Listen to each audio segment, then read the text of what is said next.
Tingnan nyo itong ating power backup, guys.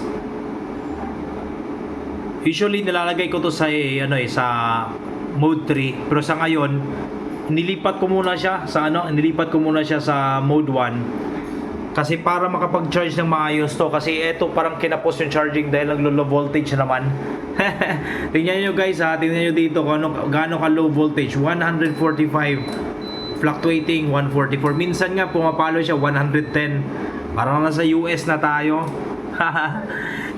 Kaya yun yung common problem ko sa mga ating mga backup na ganito, snuddy is nasisira yung natin, yung relay.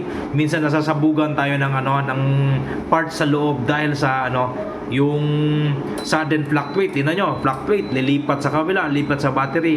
Kaya iiyak yung nito, relay. Kaya doon ko na idea guys na dapat dalawang ganito para kapag ito tumirik may sasalo pang isa.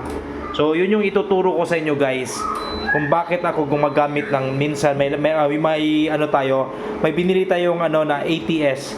Yung ATS na yan, plano ko is gagawin kong dalawang snuddy ganito. Okay, power 1, power 2. So pag may nasirang isa, hindi ka talaga magsha-shutdown kasi mayroon pang pipitik sa kabila. So question.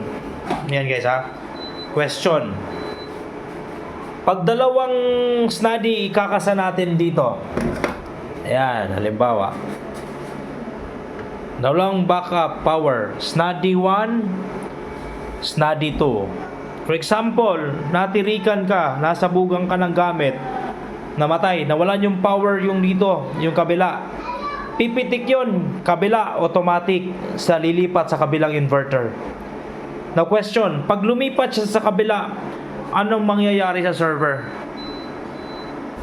Okay?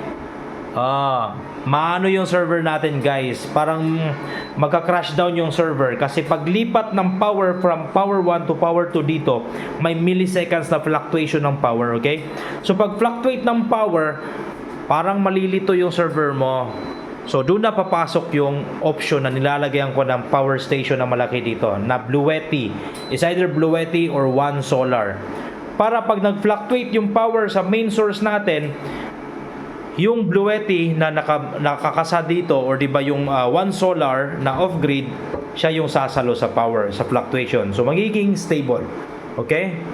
And guys ha, heads up guys ha, yun yung pinaka main power ng ating server, backup power. Papadaan natin dito, ATS.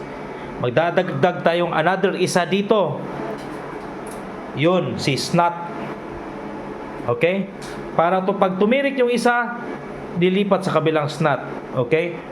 So, para maiwasan yung fluctuation ng power, yung milliseconds pag fluctuate ng power galing dito, maglalagay tayo ng